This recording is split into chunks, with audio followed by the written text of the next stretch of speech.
according to you, all morals are relative, and so I can basically come up with any standard I want. And the guy stamps his feet and he goes, no, that's not fair. And then he stopped and thought and went, well, wait a minute. Eventually, the professor communicated to him, and I think actually changed his grade to an A, although I don't know why. But the story is that if you claim there are no moral absolutes, you will come against a moral absolute that you firmly feel is real. And if the world around you doesn't accept it, that's where you find injustice. So our own sense of there's a problem with evil in the world proves to us that there must be an absolute moral something in this world who declares what is good and what is not. We have that in our soul. And that's why evil is so troubling to us. Because we can't deny God and we can't explain evil. So what do? The truth is that there will never be a satisfying answer. And so even though this is the question that's on the surface, it actually is what I would call a smokescreen question. Track with me on this for a little bit. It's a smokescreen question because when you ask it, you know there's no good answer. You wouldn't ask the question if you really thought there was a good answer. You wouldn't ask the question, God, why do you allow suffering? Because you already have agreed that suffering is a terrible bad thing, and God himself is a good thing, and so they can't coexist. So by asking the question, you know no answer is going to satisfy you. It's a smokescreen question because Satan and ourselves use that question to guard our hearts against the question that will hurt us. See, the real question underlying this question, it's what I call the big question. It's the question that impacts your life regardless of the answer. And it's this: can I trust God? See, that's the real big question. On the surface, we like to ask the question of, God, why is there suffering? And ultimately, it boils down to this. We've got a sense of injustice in this world, and what happens when you have a sense of injustice? Okay, let's get really simple. Here you've got a 10-year-old, a 5-year-old, and a 3-year-old. And the 3-year-old is crying, and the 10-year-old comes into the room and finds the 5-year-old and the 3-year-old together in the room, and the 3-year-old is crying, and the 5-year-old has kind of a scowl on his face. And the 10-year-old instinctively knows to ask this question: why is she crying? And the 5-year-old will say, well, I don't know.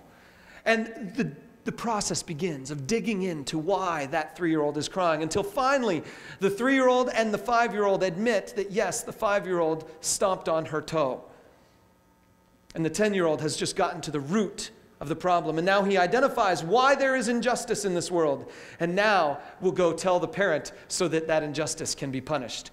All of us have that same sense. And when we see injustice in this world, we feel the need to dig down to the root, to dig down to the core. And there are some times where we can't find a cause.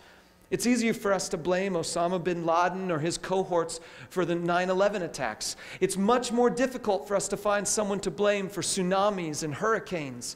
Hundreds of thousands of people perishing in just a few hours from some type of natural disaster. We can't find a cause for that.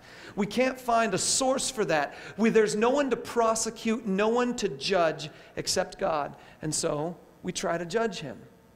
But that's on the surface. What's ultimately below the surface is the question, can I trust him?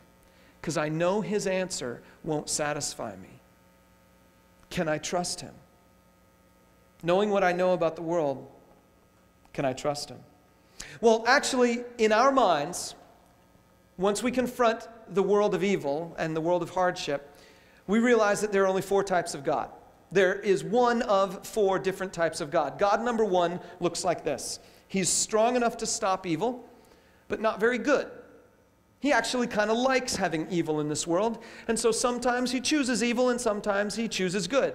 And so he's strong enough, but he uses his strength to sometimes produce evil and sometimes produce good. So that's a God number 1 who would explain to us why there's evil in this world. God number 2, he really, really wants to stop evil. I mean, he really does, but he just can't. He's tried on a number of occasions, but he's missed the boat a couple times, and a few times he's created more evil than he actually stopped, you know. So he really has good intentions, but he doesn't have the power to actually get it done. Or God number 3, he's good enough, and he's strong enough, but not so bright.